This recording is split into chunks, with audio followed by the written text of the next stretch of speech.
Good evening. After winning last month's provincial election by a slim majority, Premier Scott Moe and the Sask Party acknowledged that there was an appetite for change. Today, he announced a new cabinet with every single portfolio getting a new minister. Let's take a look. People returning to cabinet include veteran Rosetown Elrose MLA Jim Ryder. He's named Deputy Premier and Minister of Finance. With current MLA Everett Hindley moves to Education, while Battleford's MLA Jeremy Cockrell is now the Health Minister. Estevan MLA Laurie Carr is Rural Health, Mental Health and Addictions Minister. Moose Jaw MLA Tim McLeod is the Attorney General, Minister of Justice, Corrections and Safety. Wood River MLA David Merritt is now the Minister of Highways and Sask Builds. Meadow Lake MLA Jeremy Harrison in charge of Crown Corporations. Warman MLA Terry Jansen is Minister of Social Services, and Lloydminster's MLA Colleen Young is Minister of Energy and Resources. Now, two MLAs are back in cabinet after a hiatus. Saskatoon MLA Ken Cheveldayoff is Minister of Advanced Education, and Melville-Sulcote's MLA Warren Kading is Minister of Trade and Export Development. As for MLAs getting their first shot at cabinet, Prince Albert's Alana Ross is Minister of Parks, Culture and Sport, along with Status of Women, Tourism and LGA.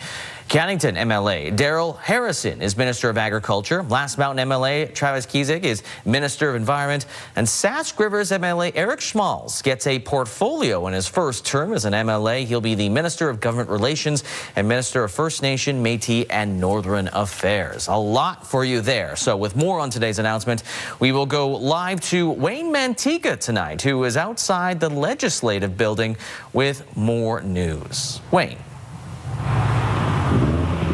Well, Premier Scott Moe says his new cabinet represents a fresh start for the provincial government and a fresh perspective. It's the first time that all the faces around the cabinet table will have new portfolios since the Saskatchewan Party government first formed in 2007. Every member at the cabinet table will be new to their portfolios. The Premier said he wants a fresh set of eyes re-examining the course of every ministry. Many people in Saskatchewan, yes, voted for a strong economy and that bright future that we all desire, while many others voted for some degree of change. And now it's a task for our government to deliver both. The Saskatchewan Party swept rural Saskatchewan in last month's provincial election, but fared poorly in the two major centres. There may be this misconception among us that this is now a rural government. Well, the fact is this. Our governing caucus represents 15 of the 16 cities in Saskatchewan, and this cabinet today will have 10 members that represent a Saskatchewan city. This will be a government, I assure you, that will be for all of Saskatchewan.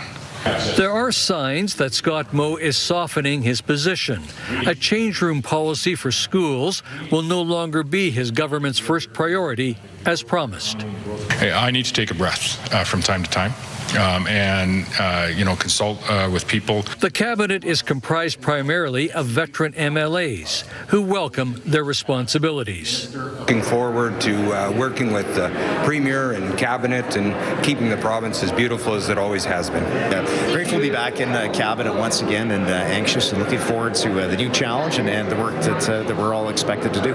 A member of the previous Brad Wall administration says cabinet selection is a challenging task. In selecting a cabinet, it's one of the most difficult and in some ways arduous tasks of a premier. I think the premier has it right. He's got a balance of experience. You also see some new faces, fresh energy, fresh perspectives.